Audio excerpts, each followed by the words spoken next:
ನೀವು ಇದು ಕಾವ್ಯವ್ರ ಜೊತೆ ಮಾತಾಡ್ತಿರಲ್ಲ ಅಂದ್ರೆ ಮಸಿ ಬಳಿಯೋ ಇದ್ರಲ್ಲಿ ಚಟುವಟಿಕೆಯಲ್ಲಿ ಅಂದ್ರೆ ಅದು ಏನಾದ್ರು ನಿಮ್ಗೆ ಬೇರೆ ಏನಾದ್ರು ಹೇಳ್ಬೇಕು ಅಂತಿದ್ದು ಅದು ಕನ್ವೆ ಮಾಡಕ್ ಆಗ್ಲಿಲ್ವಾ ಸರಿಯಾಗಿ ಅದು ಬೇರೆ ಏನೋ ಹೇಳಕ್ ಹೋಗಿ ಆತರ ಹೇಳ್ಬಿಟ್ರೆ ಹೇಗೆ ಅಂತ ಇಲ್ಲ ಅದನ್ನ ಹೇಗೆ ಅಂದ್ರೆ ನಾವೆಲ್ಲ ತುಂಬಾ ಕ್ಲೋಸ್ ಆಗಿದ್ದು ನಾನು ತಂಗಿ ಅಣ್ಣ ಅಂತ ಗಿಲ್ಲಿ ನಾನು ಅಲ್ಲಿಗೆ ಹೋದಾದ್ಮೇಲೆ ಅದಕ್ಕಿಂತ ಮುಂಚೆಯಿಂದನೂ ಭಾಳ ಪರಿಚಯ ನಮಗೆ.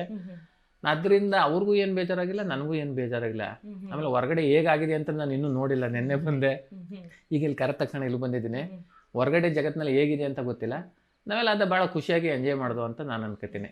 ಓಕೆ, ಇನ್ನ ನೀವು ಹೊರಗೆ ಬಂದಾಗ ನಿಮ್ಮ ವೈಫ್ ಏನ್ ಹೇಳಿದ್ರು? ಯಾಕಂದ್ರೆ ಅವ್ರು ಹೇಳ್ತಾ ಇದ್ರು ಸುದೀಪ್ ಸರ್ ಹತ್ರ ತುಂಬಾ ಇಷ್ಟ ಇವ್ರಿಗೆ ಈ ಶೋ ಅಂದ್ರೆ, ಇಲ್ಲಿಗೆ ಬರೋದು ಅವ್ರಿಗೆ ದೊಡ್ಡ ಕನಸಾಗಿತ್ತು ಅಂತ ಹೇಳ್ತಿದ್ರು. ಬಟ್ ನೀವು ನೋಡಿದ್ರೆ ಇಲ್ಲ ನಾನು ಮನೆಗೆ ಹೋಗ್ಲೇಬೇಕು ಅಂತ ಬಂದ್ಬಿಡ್ರಿ. ಏನಂದ್ರು ವೈಫು?